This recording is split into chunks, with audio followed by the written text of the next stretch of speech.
La máquina del SEO, episodio número 24.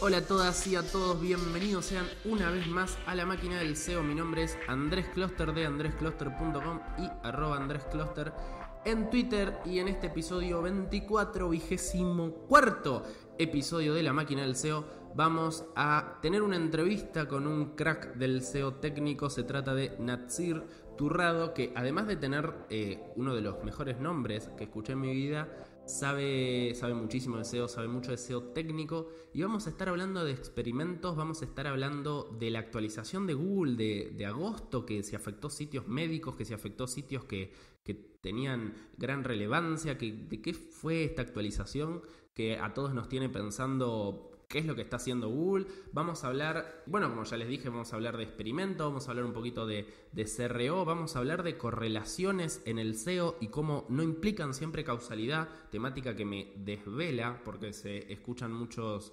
errores y muchas falsedades respecto a este tema. Así que ya mismo los dejo con la entrevista con Natsir. Antes de eso, Natsir, ¿cómo me gusta decir tu nombre, Natsir? Me encanta. Bueno, antes de eso les cuento que como siempre el sponsor de este episodio y de todos los episodios de este mes es Ahrefs, la herramienta All-in-One SEO, mi herramienta preferida. Lo digo genuinamente, no solo porque patrocine el programa, sino porque también es la herramienta que uso en mi día a día, la herramienta All-in-One para casi todas las tareas que necesita hacer un SEO. Ahrefs.com, ahrefs.com. Van, la miran, se fijan por qué la competencia está arriba y la superan. Bien, como siempre saben, andrescloster.com/podcast para suscribirse a la lista de correos. Me encuentran a mí en Twitter, @andrescloster, y además esto está en iTunes, en iBooks, en Spotify y en todas las plataformas de podcast donde nos dejan sus pulgares arriba, sus 5 estrellitas y todo lo que les permita dejar comentarios, todo. Este episodio en andrescloster.com/episodio 24, donde pueden dejar comentarios que Natsir y yo los vamos a estar respondiendo. También comentarios en Twitter, que me encanta que interactuemos por ahí. Y nada más, los dejo ya con la entrevista a Natsir. Bueno, estamos en comunicación con Natsir Turrado. ¿Cómo estás, Natsir? ¿Todo bien? Perfecto, aquí estamos. Con un buen día, viento. Hoy no está bien nublado en Barcelona, pero bueno, sofocón como siempre. Está bien. ¿Primera entrevista que realizás a un podcast? ¿A un podcast? Sí. Bien. A un podcast es la primera. No, ya está. Que termine ahí la respuesta. Es la primera y listo. No, mentira. No, ¿qué me decías? No, que creo que esto es un formato que se está extendiendo bastante. Está un conocido que ha empezado su podcast también y le va bien. Así que bueno, adelante. Está bueno. Permite llegar a la audiencia muchas veces de forma más directa. Es difícil para explicar cosas. Yo a vos te voy a preguntar algunas cositas de índole técnica tal vez, que no sé cómo te las vas a arreglar para explicarlas en audio, sin poder usar imágenes ni video, pero salvando eso, sí, es un formato que es impresionante lo que está creciendo. Y bueno, la primera pregunta que tengo para hacerte es que le cuentes muy brevemente, yo sé que es difícil definirse, pero a la audiencia que no te conoce, ¿quién es Natsir? Y muy brevemente tu historia. Pues ¿quién es Natsir? Bueno, Natsir es un friki desde que nació, básicamente. Yo era el típico que mientras la gente jugaba a la pelota, al fútbol en el colegio, pues estaba con un libro en la esquina leyendo a Isaac Asimov, a todos estos. Y bueno, soy una persona bastante curiosa y esa curiosidad yo creo que me ha llegado a dedicarme por casualidad también de la vida y por suerte a este negocio, ¿no? Que es el del SEO, esta industria. Yo me quise dedicar a la neurociencia, estuve a punto de conseguirlo, quise ser físico desde un principio, para que veas cómo estaba aquí. Bien friki. Sí, y nada, entre que Estuve investigando en un centro de investigación neurocientífica de forma medio gratuita, medio así, en plan acabando el proyecto al final de carrera. Luego me quedé un tiempo más esperando una beca que nunca llegó. Y cuando me llegó la beca hubo un recorte en I+D y al final nunca pude empezar a dedicarme a esto, a la neurociencia. Y nada, en mi carrera dio un giro hacia el SEO. Pues ¿cómo? Pues yo ya en 2006 tenía una red de blogs. De hecho, tenía un blog en el que escribía sobre ciencia y tecnología. No era ni conocido ni nada. Pero cuando me empecé a cansar de escribir por mi cuenta o a resumir noticias que leía a lo mejor en otras revistas científicas o en otros journals, pues empecé a copiar, ¿vale? A copiar el contenido de otros sitios y a pegarlo tal cual. Bien. Sin más. Y me di cuenta que eso pues la gente me empezaba a enviar emails cabreada, oye, porque esto está por encima de mí, no sé qué, yo no tenía ni idea de lo que estaba haciendo. Entonces me puse, nada, en los típicos foros que había en aquella época, a ver, oye, ¿qué pasa aquí? Pues mira, pues si te montas otro blog aquí y le metes un link allá, con los feeds RSS empezabas a coger contenido automático a otros sitios, te montabas un blog en 10 minutos y nada. Empecé a tener visitas, pero nunca con la idea de hacer dinero con ello. Sí que es cierto que sí que llegué a hacer algún dinero, ¿no? Porque le empezás a poner publicidad y tal, pero mi intención, ni tampoco sabía que eso fuera un negocio como tal, ¿no? Y claro, que pudiera dar tanto de sí. Hasta que al final, mira, la necesidad me hizo, estudiar marketing después de haber estudiado ingeniería informática. Y nada, pues ahí conocí a gente del sector, gente de empresas pues importantes, de consultoras grandes, de publicidad. Y pues como a conocer a esa gente, pues al final, oye, pues tengo este proyecto, veo que pilotas y tal, ¿te interesaría cogerlo? Pues empecé así, haciendo proyectitos.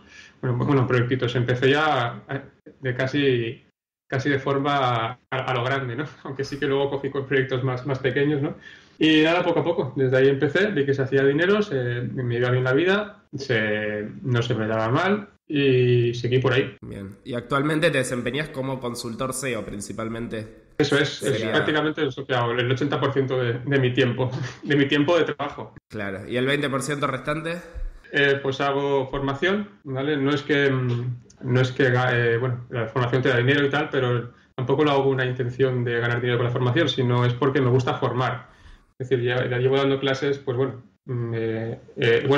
hace muchísimos años, cada uno se saca el dinerillo como puede, era becario en la universidad, ayudaba, era profesor en una academia de una asignatura de la universidad también.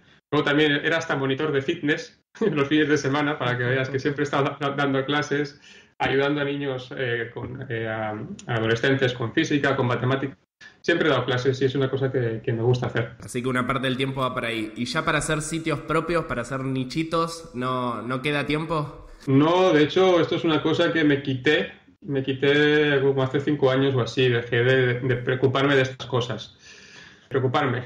Y digo de preocuparme porque es cierto que es un estrés, la verdad. Claro. El tema este. Y tengo, como encontré una forma de vivir que me da menos estrés, porque esto de los pasivos son una mentira, porque los pasivos no son pasivos. Es decir, la gente que te vende el pasivo como que vas a ganar sin currar, ¿no? Sí, durmiendo. Claro, no, al final el que vive de nichos está currando todo el día, al final es un trabajo, así que no está generando dineros pasivos. O sea que hay mucha gente que vende esta idea y no lo es, está viviendo de eso, se dedica todo su tiempo a eso. Claro. Que puedes dejar un proyecto sin trabajar durante 3 meses y te siga dando dinero. Si tú consideras que eso es un pasivo, pues vale. ¿Cuánto tiempo te va a durar eso también, no? Pero bueno, es un debate extenso, ¿no? No, pero es un debate también interesante, porque además yo hace poquito hice un episodio yo viví durante mucho tiempo de nichos, hice un episodio sobre eso, sobre las cosas que aprendí en esos años. También se generó bastante ruido y bastante debate en Twitter. Es algo sobre lo que me dicen, habla más sobre tema nichos. Y me parece interesante. ¿Vos crees que hay un poco de mito o vamos a decirle mito para ser benevolentes, ¿no? Para no decir que a lo mejor hay gente que se aprovecha de esa fantasía? Puedes decir lo segundo tranquilamente sin molestar a nadie. Yo creo que cada uno sabe lo que hace y cómo lo hace, ¿no? Eso de ganar mientras estás durmiendo y empaquetarlo en un curso tiene más de... No, al final el que gana es el que lo explica, ¿no? Claro. Entonces, bueno. Está muy bien. Bueno, lo dejamos ahí. Sí. Está muy bien. Bueno, pasamos a un tema que te quiero preguntar, del cual no hablé todavía en el podcast, y es que, bueno, como bien sabrás, porque has hablado mucho al respecto, o al menos te he leído bastante al respecto, hubo una actualización muy grande de Google a principios de agosto del 2018, que es el mes en el cual estamos grabando este episodio. Si lo están escuchando en 2025 van a decir, uy, sí, la actualización esa que se hizo hace 7 años. Esta actualización también tiene mucho de mito, ¿no? Y mucho de ideas preconcebidas. Se dice mucho que afecta únicamente a los sitios de temática médica, se dice que afecta a los sitios que no tienen página de contacto. Como que se sacaron algunas conclusiones, vamos a decir, apresuradas. ¿Cómo es el tema de la actualización? Sí, a ver, aquí lo que ocurrió, o creo que ocurrió, es que, bueno, como casi todos los updates que hay, ¿no? Que al final cada uno cuando analiza un update, lo analiza con la muestra que él tiene, ¿no? Sí. Es decir, si tú te dedicas a los links, a hacer link building, pues directamente vas a ver una relación con eso, ¿no? Si te dedicas, trabajas más para el sector médico, pues seguramente, pues al final los sites que vas a analizar son sobre esos, ¿no? Es cierto que los sitios de contenido, de finanzas, fueron dentro del top 10, ¿no? De sectores afectados, fue de los más afectados, ¿no? Pero al final fue algo que surgió de casualidad, ¿no?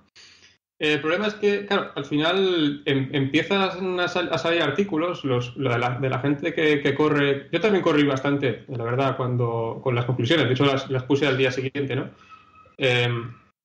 Pero la gente se olvidó de analizar otros sectores. Es decir, fue lo primero que vio, ¿no? Y al final ese es uno de los problemas. Y además, esto es una cosa que hasta le pasaba a Newton ya.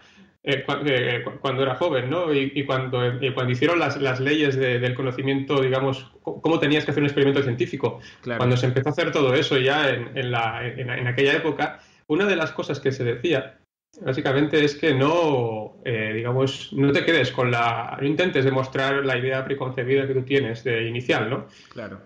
Porque eso al final te va a llegar a encontrar esos casos por todos lados. Exactamente, sesgo de confirmación, ¿verdad? Sí, así es como lo llaman ahora.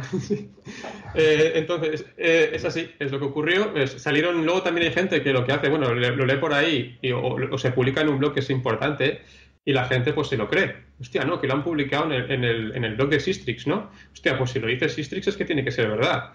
Oye, Sistrix es muy buena herramienta, tiene algunos buenos artículos, pero tiene algunos otros que tampoco son como tal y tampoco afirmaba que únicamente afectaba a eso. Precisamente, pero bueno, la gente lee el titular y se queda con eso, ¿no? Y ese es el problema, que tienes que tener también tu propio criterio y saber buscar más allá de eso, ¿no? Claro. Era tan fácil como haber cogido 4 dominios más de otro sector y haber visto que no. Que también se movieron un montón, por más que no tuvieran nada que ver con la temática salud o estilo de vida y ese tipo de cosas. Eso es. Claro, sí, hay mucho de... Yo tengo ganas hace rato de hablar de este tema.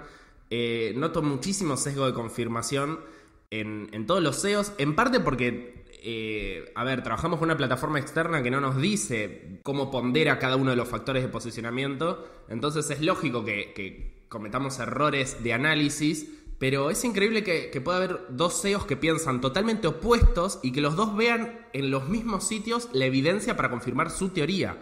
Como hay tantas variables, a lo mejor yo tengo un sitio que cayó con esta actualización y elijo ver que tenía puesto el plugin de Calle X, entonces digo, este plugin es lo que está haciendo estragos en esta actualización.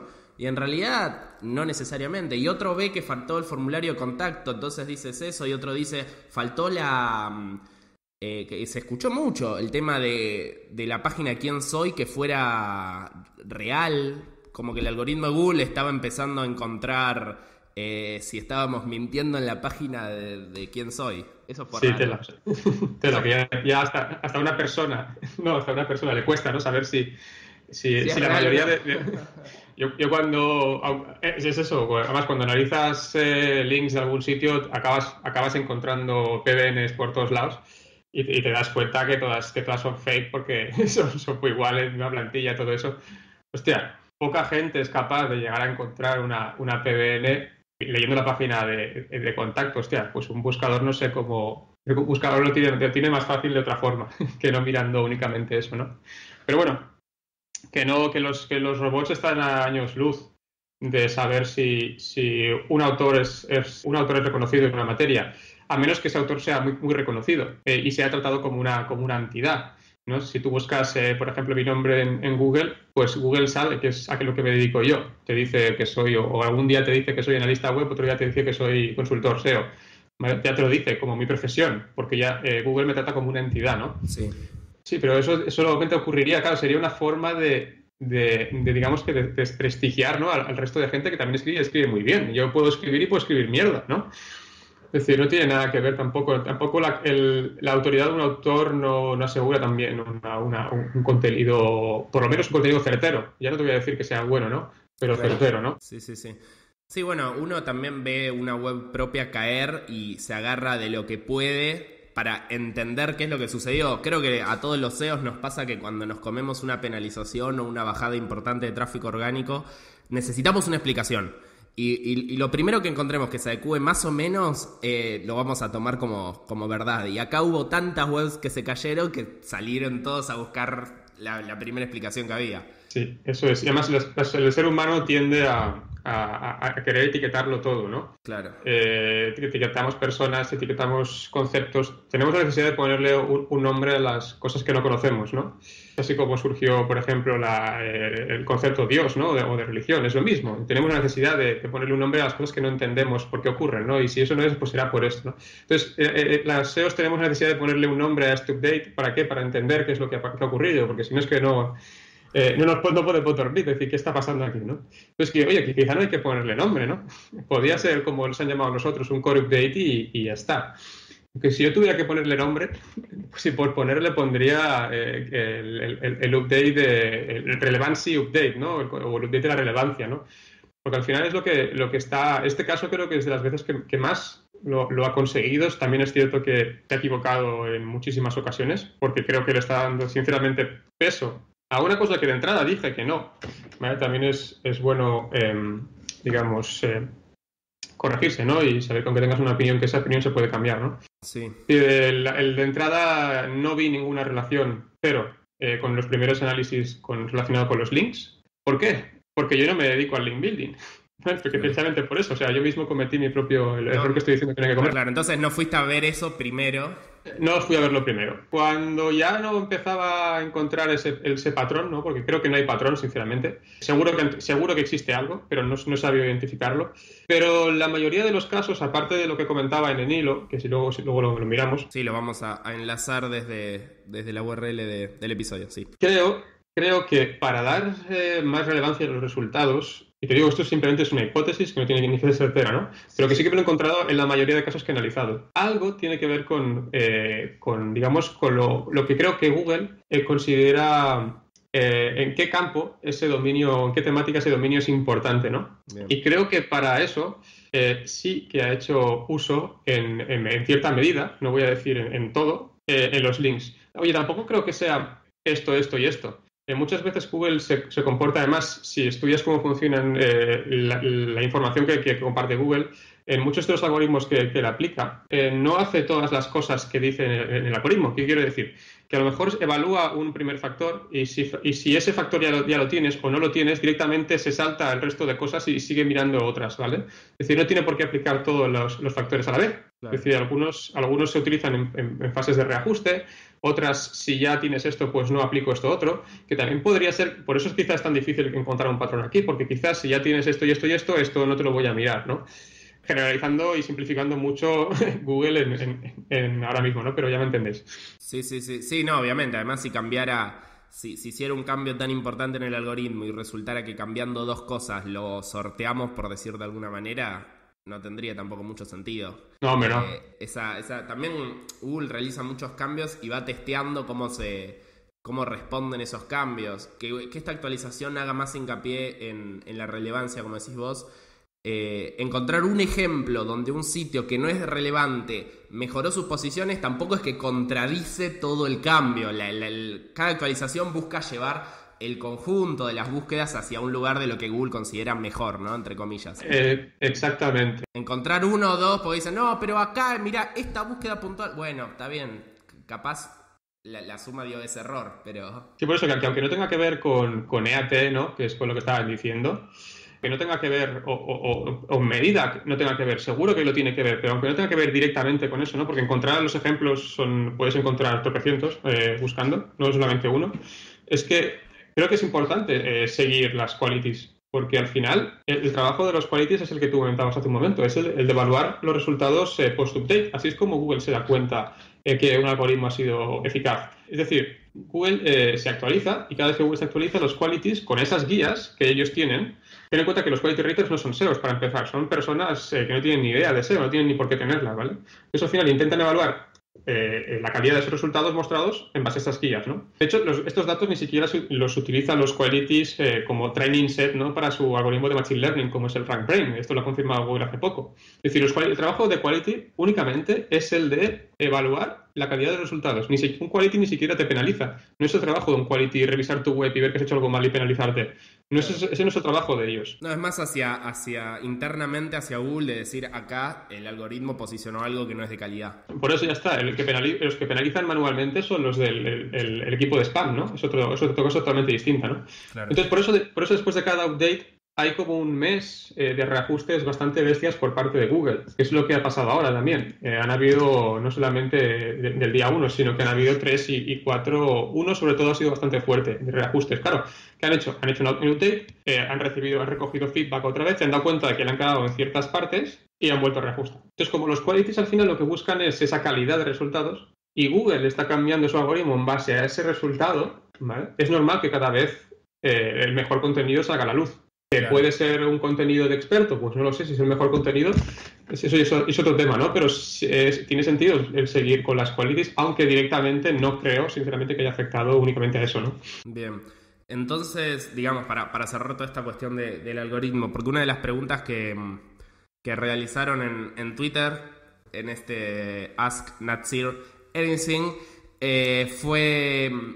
¿Cuáles serían las acciones para una web penalizada por este update? Es decir, llega una web de un cliente que está claramente penalizado, claramente una gran pérdida de visitas. Porque también algo que he notado con este update es que no son penalizaciones que vos notás irremontables, sino que por ahí perdió el 15% de las visitas. Que no es como cuando te agarraba Panda, ¿te acordás? Que pasabas, viste, de un día para el otro a... no sé, perdías el 96% de las visitas. Entonces es como que es una penalización, pero Google te da la sensación de que es remontable. Sí, bueno, no es una penalización. Claro, por eso, no es propiamente una penalización, pero digo, tiene una caída importante. Y dice, ¿qué hacemos, Natsir? ¿Cómo lo recuperamos? ¿Hay una receta distinta a cómo hacíamos el SEO hasta el mes pasado? ¿O es más o menos? No, seguir haciendo el SEO de que estás haciendo toda tu vida. Ten en cuenta que también muchos de los sitios que han bajado visibilidad a saco, si tú miras el tráfico, a lo mejor tampoco ha sido tan impactado en muchas ocasiones, no estoy diciendo en todos. Si tú miras los ingresos de ese negocio, en muchas ocasiones ni siquiera se ha tocado. Quiero decir que a lo mejor es uno de los ejemplos que ponía ahí en el tweet, ¿no? Si tú eres un sitio de camisetas personalizadas, ¿qué más te da dejar de rankear para la marca de una camiseta? ¿Vale? No tiene, pues perderás un montón de visibilidad porque ya sabemos cómo herramientas como Sistrix evalúan la visibilidad, pero no vas a notarlo un impacto en tu negocio. Entonces, pues yo seguiría haciendo lo mismo, intentaría trabajar el SEO como lo estaba haciendo hasta ahora y ya está. Sin más, también teniendo en cuenta que este no es un update punitivo, quiere decir que al igual que el de abril, lo que ha hecho ha sido premiar, digamos, resultados que estaban infravalorados, ¿vale? No está castigando, pero bueno, al final si uno sube, el otro baja, pero no es ninguna penalización. Claro, exactamente. Es interesante lo que decís de que a veces baja la visibilidad y aumentan las ganancias o las visitas reales o bueno, el valor por visita. O viceversa, cuando hablamos de visibilidad hacemos la aclaración que es estas herramientas que muestran según todas las keywords para las cuales se rankea y el tráfico, el volumen de búsqueda de cada una de esas keywords, herramientas como Citrix, como Ahrefs, como SEMrush, te muestran un número básicamente y un gráfico que se mueve a lo largo del tiempo, y es cierto que a veces cuando lo vemos caer nos pega desde el ego, pero tenemos que ir a la métrica real, que es bueno, las búsquedas que realmente convierten, no las visitas per se, y me parece muy, muy interesante tu aclaración al respecto. O sea, al final la visibilidad lo podríamos equiparar a la conversión, al ratio de conversión, ¿no? Es decir, tú puedes tener un ratio de conversión en un e-commerce de un 1%, ¿vale? Pero si tú coges tu Analytics y filtras las visitas, por ejemplo, de Argentina, si tu e-commerce es en España, Sí. pues automáticamente tu ratio de conversión se dispara, ¿no? Y al revés, ¿no? Quiero decir que digamos que es una métrica que no te está diciendo realmente lo que está pasando. Sí que es muy buena para detectar, digamos, para compararte con la competencia, para detectar subidas y bajadas en los updates, para ver básicamente si has sido afectado o no, y cómo de bien han ido los cambios que tú has aplicado dentro de un sitio, por lo menos si algo ha ocurrido, pero hasta ahí, ¿vale? Visibilidad no son visitas, que en muchas ocasiones va a casar bastante bien y en muchas otras no va a tener por qué casar. Claro, sí, visibilidad no son visitas y sobre todo visibilidad no necesariamente implica más ganancias. Porque puede ser es la típica visibilidad a través del blog de un e-commerce que posiciona para keywords muy tangencialmente similares, pero que no se transforman ni de casualidad en ventas. Ajá, así es. Bien, cambiamos, bueno, es terminada la discusión, hablamos un ratito largo de este tema, de la actualización, cualquier cosa nos dejan un comentario en andrescluster.com/episodio 24 sobre el tema este de la actualización de agosto, el medical, que no es medical, update. Cambiando un poquito de tema y yendo a lo que es respuesta de usuario en general, todos los CEOs hablamos mucho de respuesta de usuario y acá un poco un mea culpa. Creo que subestimamos un poco lo que es respuesta de usuario. No sé qué pensás vos. Yo a veces pienso que le decimos respuesta de usuario a tratar de usar algún pequeño hack para engañar a Google o a los usuarios para aumentar, para bajar la tasa de rebote, para aumentar el tiempo de estancia, pero no vamos realmente al quid de la cuestión. ¿Coincidís conmigo que subestimamos un poco la complejidad de trabajar, comillas, respuesta de usuario? Sí, es un concepto bastante amplio y difícil de definir y de evaluar y de medir, evidentemente, sí. Claro, pero digamos, poner el Table of Content Plus para que el usuario haga clic y scrollee, o sea, son cosas, no son realmente modificar la respuesta de usuario. No es tan así. De hecho, a lo mejor ni siquiera te interesa que haga scroll el usuario. Claro.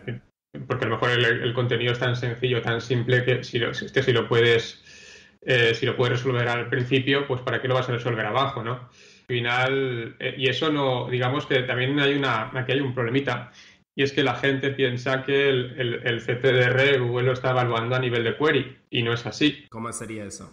En todo caso, el CTR Google lo evaluaría a nivel de dominio. Es una cosa que si lees en las patentes de Google que hablan sobre precisamente eso, te explica cómo lo usa. Y además, esto es una cosa que Google ha confirmado en más de una ocasión. Es decir, una de las formas que Google sabe que tú eres bueno en un área, aparte de tener muchas búsquedas de ese tipo, es decir, de buscando con tu marca más esa categoría en concreto, es ver cómo de bien tú resuelves a nivel general. Es decir, porque digamos que tú puedes tener en una página en concreto un CTR muy bajo, un CTR muy alto y que una esté por arriba y otra esté por debajo, no tiene nada que ver. Entonces esto es una cosa que él evalúa a nivel general porque de forma individual le genera mucho ruido, aparte de ser manipulable, como podría ser en este caso, y también tiene en cuenta una cosa que la gente se olvida al hacer este tipo de experimentos es que no tiene en cuenta el tipo de pantalla que está usando. Estamos hablando de experimentos de intentar manipular el CTR en los resultados de búsqueda, ¿verdad? O en general, digamos, experimentos... Sí, eso es en general. Es decir, porque el CTR, si Google lo evaluase a nivel individual, tendría que tener en cuenta el CTR de cada query para cada píxel. Para cada tamaño de pantalla. Eso es imposible, es inviable. Y además Google ha dicho que cuando lo ha probado le ha generado mucho ruido y es una cosa que lo ha descartado. Entonces, no quiere decir que en algunos casos lo pueda utilizar, lo desconozco. Yo simplemente me baso en primero las veces que lo he probado, ¿vale? En la información que está publicada y en la información que ellos han confirmado. Sí que es cierto que si tú aumentas y mejoras el CTR de tu sitio, los efectos son claros. Vas a tener más tráfico, ¿vale? Si encima resuelves bien esa intención, vas a hacer que esa persona quizá te recuerde y ya directamente intente buscarte a ti para las siguientes búsquedas, con lo cual al final los resultados son de forma indirecta. Yo una de las cosas que hago para mejorar el CTR, al final acaba mejorando los rankings, pero porque lo estoy haciendo a nivel general, a nivel de toda la web, no a nivel de una URL en concreto. Si te fijas, no hay ningún experimento concluyente que demuestre que el CTR funciona. Ninguno. ¿Que no funciona no solo el CTR o estamos hablando de manipulación de CTR? Eso, de manipulación de CTR a nivel de query. No hay ni uno. Me puedes pasar 3, pero yo te puedo pasar 10, que no. ¿Vale? No, Entonces, lo que sucede a veces también, y disculpa que te interrumpe, ahí seguimos con eso, es que a lo mejor alguien hace un experimento y dice, bueno, agarra un set de seres humanos y le dice, hagan esta búsqueda, entren a mi sitio. Y ese sitio crece en posicionamiento, en visitas. Pero a lo mejor creció por otros factores, no creció necesariamente por eso. Es muy difícil aislar factores. Entonces, cuando alguien está convencido de que manipular el CTR funciona, manipula el CTR en conjunto que hace otro montón de cuestiones SEO, el sitio mejora y llega a la conclusión de que manipular el CTR funciona. Yo eso lo vi muchísimo. Esto es muy común, que alguien te dice... Esto además me pasó el otro día por Twitter, sobre las redes sociales. Usted me decía uno, las redes sociales impactan en mejoran los rankings, ¿no? Son un factor de ranking. ¿Y qué has hecho? Bueno, pues lo SEO, básicamente. He hecho SEO, luego le he metido muchos likes a una URL y además ha coincidido que el 1 de agosto hubo un update que me benefició. Entonces, ¿por qué puedes, después de todo eso que me has dicho, que puedes deducir que digamos que los likes son los que te han afectado, ¿no? Y porque él quería creer eso. Claro, ahí está la cosa. Y esto es una conversación de hace un par de semanas. Entonces, es decir, esto es una cosa muy común, ¿no? Hostia, estoy haciendo SEO, ¿vale? A la vez hago un experimento de CTR y ya con eso deduzco que el CTR impacta en el SEO, ¿vale? Evidentemente que impacta a nivel general, ¿eh? Que si no digo que nadie lo haga, es decir, pero hacerlo bien, es decir, tener unos titles persuasivos, unos snippets persuasivos, tener unos rich snippets, todas estas cosas influyen, ¿no? Luego, evidentemente, tener mucho CTR, pero luego no resolver en la página, al final es como potencia sin control, ¿no? Es decir, pues al final eso indirectamente, de alguna forma, muy bueno no será. Claro, termina siendo negativo. Pero con respecto a estos experimentos, ¿cómo hacemos para hacer? Es algo que me desvela bastante. Mencionabas algo, bueno, también tu formación técnica, me imagino que tenés una visión de experimentos sobre estas cuestiones, pero es muy difícil crear un grupo control en las webs. No podemos hacer dos webs exactamente iguales y a una hacerle algo y a otra no, porque Google ni siquiera trata las dos webs de la misma forma. Entonces es muy difícil llegar a conclusiones en el SEO. Es la opinión que tengo yo. Sí, pero la variable de control no tiene por qué ser otra web. Es decir, puede ser tu propia web. ¿Vale? Muy bien has dicho que hace falta tener una variable de control, ¿vale? Que eso es por lo menos algo que la mayoría no sabe, que para hacer un experimento tiene que tener una variable de control. Es decir, algo similar que no se modifique por eso que estás modificando para poder comparar, ¿verdad? Eso es, tienes que tener primero una hipótesis sólida, es decir, no una hipótesis en plan voy a tener una hipótesis, voy a pensar si esto no. Es una hipótesis basada en un análisis que has hecho antes, ¿no? Análisis con sentido.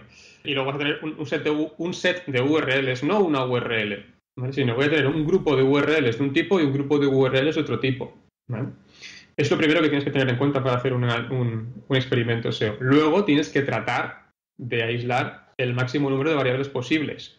Es decir, no estar haciendo otras campañas, no estar tocando nada de la web. Es decir, no puedes estar tocando el tráfico, es decir, o mejorando la velocidad, perdón. No puedes estar tocando un link aquí, no puedes estar cambiando el contenido por otro lado. La web tiene que estar quieta durante ese tiempo, ¿vale? Y a la hora de hacer el test, pues se puede hacer tranquilamente de forma secuencial. Es decir, haces el cambio en un set de URLs, pones una marca en Analytics para que te acuerdes de ese cambio, lo dejas un tiempo, por lo menos un tiempo para que entre suficiente tráfico a ambas muestras, y al final lo que tienes que calcular es la significancia estadística de ese cambio, porque a veces a ojímetro te puede salir que una cosa sube y otra baja. Oye, es que a lo mejor ese set de URLs a lo mejor es una temática que ahora me está subiendo porque es un contenido estacional. Esas son cosas que hay que aislar contaminantes, ¿no? Y así es como se suelen hacer la mayoría de tests porque son más fáciles de implementar, ¿no? Pero luego esto lo puedes hacer ya en plan científico total, en entornos más controlados. Entonces lo que se suele hacer es utilizar una serie de algoritmos y de herramientas que ya están preparadas para hacer experimentos, ¿no? Hay un algoritmo que está en GitHub, ¿vale? Podéis buscar en google.com, github.io Casual Impact, ¿vale? Este es un algoritmo que se utiliza precisamente para hacer este tipo para calcular, ¿no? el impacto que ha habido a la hora de hacer un test. Luego, además, si quieres ser más pro, puedes juntar esto con Prophet. Prophet es una herramienta de forecasting, ¿vale? Para hacer predicciones de qué ocurriría si dejo esto, porque a veces no puedes dejarlo mucho tiempo un test, ¿vale? Esto lo podéis encontrar en Facebook. Es un algoritmo que ha desarrollado Facebook que lo podéis utilizar. ¿Vale? Está en research.fb.com/prophet. Bueno, pero luego, si eres un e-commerce, si eres un e-commerce importante y tienes dinero para hacer ese tipo de experimentos y demostrar, ¿no? Porque muchas veces haces experimentos para demostrar si realmente te hace falta un cambio de CMS, ¿vale? Porque estamos hablando que en ciertas marcas a lo mejor cambiar de CMS no es barato. No son 20.000 euros. Puede ser desde $500,000 a 2 millones de euros. En una que estaba trabajando hace poco, el cambiar el CMS eran 2 millones de euros lo que le costaba. ¿Vale? Así que, ojo, antes de tomar esa decisión, tienes que ver cuánto podrías llegar a ganar si haces todos esos cambios que te estoy aplicando. Es decir, tienes que ser capaz de aplicar un forecast sobre lo que tú crees que vas a poder llegar a ganar en base a esos cambios y testear ciertas partes para ver si eso tiene sentido, ¿no? Entonces, si ya tienes dinero, hay una herramienta que es de Destilt, se llama están en odn.destilt.net, y es un software específico para hacer experimentos SEO. Bien. Entonces, es la propia herramienta que se encarga, ¿vale? De eso, pues este grupo de URLs las meto por aquí y este otro por aquí, y ya te mide, tiene un algoritmo interno que ya te dice si ese cambio ha impactado o no en el tráfico de forma significativa, sin tener que romperte tú la cabeza haciendo cálculos, ¿vale? Bien, sí, me parece súper interesante y además es la primera vez que hablo en este podcast de experimentos con esa rigurosidad, así que excelente, pero... No, mentira. O sí, pero... estoy de acuerdo con todo lo que decís. Creo de todas maneras que en el SEO es más difícil aislar el ruido que en conversión, por ejemplo. Que en una campaña de optimización de conversión. Porque mientras vos estás corriendo un test, actualizó Google. Mientras vos estás corriendo un test, entraron enlaces entrantes. Mientras vos estás corriendo un test, se movieron las posiciones por cuestiones que hiciste hace un mes en determinadas páginas que estaban adentro de un set y en determinadas no. Es difícil aislar todo eso y quedarse... O sea, yo supongo que tiene mucho que ver cuando es tan significativo el cambio que decís, bueno, más allá del ruido que pueda haber de un lado y del otro... Ya, pero ahí, bueno, de hecho la dificultad es la misma, ¿vale? Porque digamos que el universo es igual de volátil, es el mundo web que pueden pasar mil cosas. Tampoco vas a poner una campaña de televisión para hacer un test A/B en un e-commerce, ¿no? No, claro. Entonces, ¿qué es lo que tienes que hacer para asegurarte de que la significancia es correcta? Dejar un tiempo largo el experimento, no puedes dejarlo cosa de una semana, de 2, a lo mejor tienes que dejar un experimento 2 meses. Y así te aseguras así se aísla ese ruido, el máximo ruido posible, ¿vale? Claro, el ruido empieza a caer de ambos lados, porque se minimiza. Al final tienes que aumentar la muestra para que la muestra que entra, para que digamos que los intervalos de confianza también sean, si el test está hecho con sentido, evidentemente, estén lo más separados posibles entre la variable de control y la variable de testear. Claro. Bueno, excelente, porque ya te digo, sí. Pero luego que es más sencillo de hacer, que no hay que hacerlos así, ¿vale? Es decir, pues, si tú quieres ver cómo Google rastrea X o si renderiza tal, o qué anchor coge, si lo meto en un alt, si lo meto de este tipo, o si meto primero un alt y luego otro. Esto es más sencillo, no tienes por qué hacerlo así, lo puedes ir a hacer a nivel de URL. Entonces, haces ese experimento en esa URL, pides a Google que te indexe el resultado, miras el render, analizas cachés, miras el ranking para esa keyword que te has inventado, ¿no? Al final hay tests que se pueden hacer en una URL, pero hay otro tipo de test que no puedes decir, es que esto tienes que coger una muestra más grande. Claro, sí, tal cual. El tema es los tests que implican, voy a poner la página de autor, porque me parece que me penalizaron por no tener página de autor, y cuando la pones, ahí ya es un poco más complicado. Y todo esto porque, claro, decías, ¿cómo demuestras, ¿no?, que un factor de posicionamiento funciona o no? Creo que hemos llegado hasta aquí por el mito este de los 200 factores de Google, ¿no? Que es una mentira. ¿Qué tanto daño nos ha hecho? Sí, porque esto fue hace muchísimos años.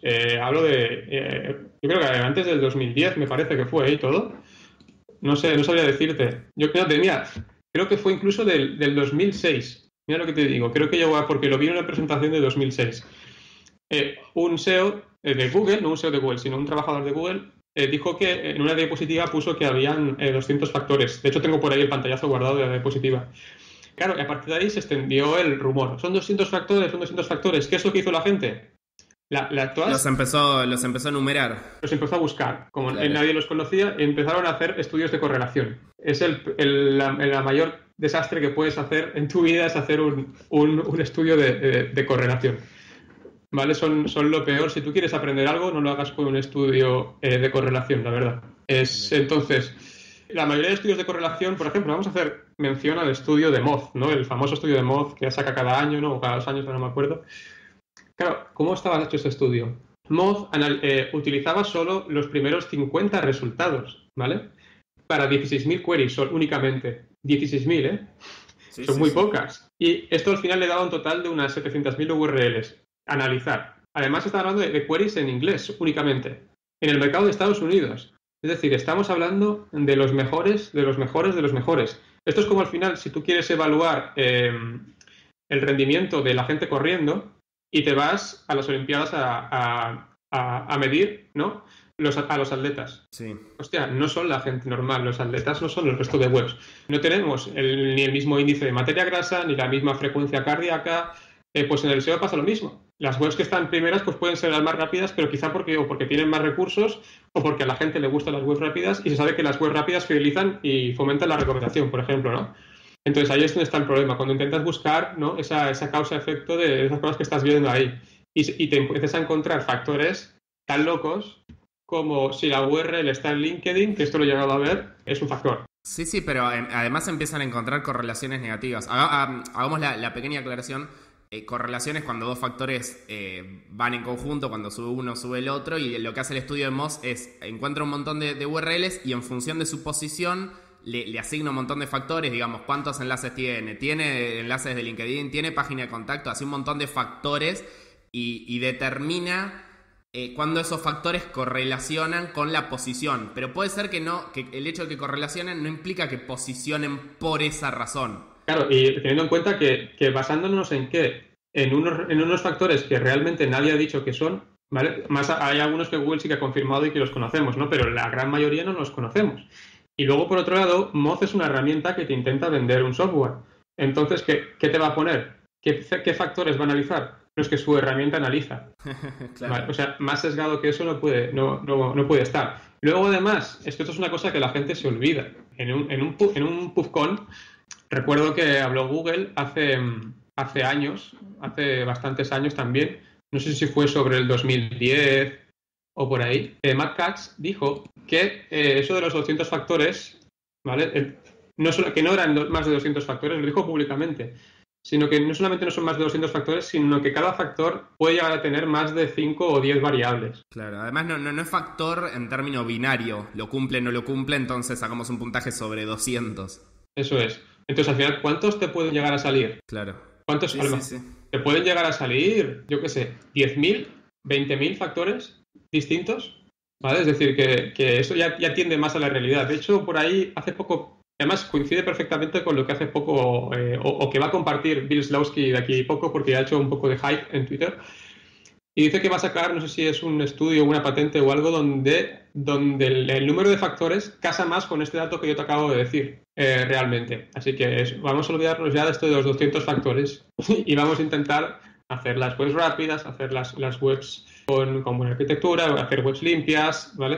Es decir, hacer el SEO que venimos haciendo hasta ahora, ¿no? Claro. Porque si no estamos un poco ciegos. Sí, justamente con respecto a esos estudios de correlación, yo igual escuché a Rand Fishkin, que es el ex CEO de Moz, hablar varias veces de que hay que tomar con pinzas los estudios de correlación, a pesar de que los hace Moz, o sea, el más conocido siempre es el de Moz, el que hace anualmente, porque incluso a veces como llega un punto que las 50 primeras páginas aplican un determinado factor, vamos a decirle, ¿no? Como por ejemplo tener title, digamos, que es algo que aplica cualquier web. ¿Es un factor de posicionamiento? Sí, pero como le aplican todas, la correlación da 0, porque no hay no es que va decreciente desde arriba hacia abajo en las posiciones. Entonces, este no es un factor. Eso por un lado. Y por otro lado también lo he notado, hace poquito hubo una charla sobre link building, no voy a decir quién la dio, pero si quien la dio lo está escuchando, lo sepa. Donde básicamente la justificación de por qué el link building era un factor de posicionamiento que, ojo, lo es, que quede claro, es un factor de posicionamiento los enlaces entrantes, pero su justificación eran estos estudios de correlación donde se muestra que las primeras posiciones tienen más enlaces que las siguientes. Ahora yo digo, ¿cómo sabemos en ese caso? Lo sabemos porque Google lo dice y por otros experimentos, pero usando solo esa información, ¿cómo sabemos que Google está tomando esos enlaces para posicionar o que en realidad, como la gente llega primero a esos resultados, lo enlaza más? Es muy difícil tratar de sacar conclusiones causales a través de estudios de correlación. Lo que pasa es que es fácil porque decís, no, mirá, estos tienen más, estos tienen menos, entonces claramente tal cosa, pum, te vendo un servicio relacionado. Pero tiene una complejidad técnica que a veces se soslaya y... Eso es porque la correlación al final no te ayuda a comprender el porqué de las cosas, ¿no? Hay un libro es un poco de filosofía New Age que me leí hace poco, es un filósofo, es coreano, pero vive en Alemania y tiene una página dedicada a la correlación, ¿no? Y mira, te la voy a buscar ahora porque me parece muy, muy curioso lo que dice Byung-Chul Han en su libro. Dice, mira, aquí la tengo. La correlación dice, si se produce A, entonces a menudo también se produce B. ¿Pero por qué? Eso así no se sabe, ¿vale? La correlación es la forma de saber más primitiva. Ni siquiera está en condiciones de averiguar la relación causal. Es decir, la concatenación de la causa y efecto. Esto es así y punto. La pregunta del por qué aquí está de más. Es decir, no se comprende nada, ¿vale? Pero saber es comprender. Así es como los macrodatos hacen superfluo el pensamiento, sin darle más vueltas. O sea, nos dejamos llevar por el esto es así y punto, ¿no? Me encantó. Me encantó esta frase, de hecho la tengo guardada en una imagen aquí en el ordenador porque en una carpetita con frases así chulas. Es que sí, tal cual. Correlación es básicamente hacer la danza de la lluvia y que 2 días después llueva y decir fue la danza de la lluvia.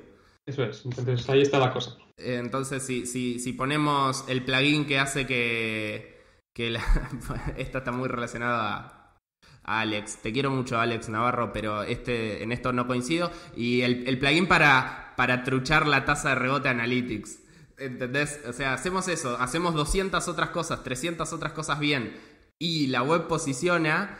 No fue ese plugin, hubo una correlación porque justo lo aplicaste en el mismo mes, pero no fue eso lo que hizo que se posicione. Bueno, pero hablamos de la tasa de rebote de Analytics.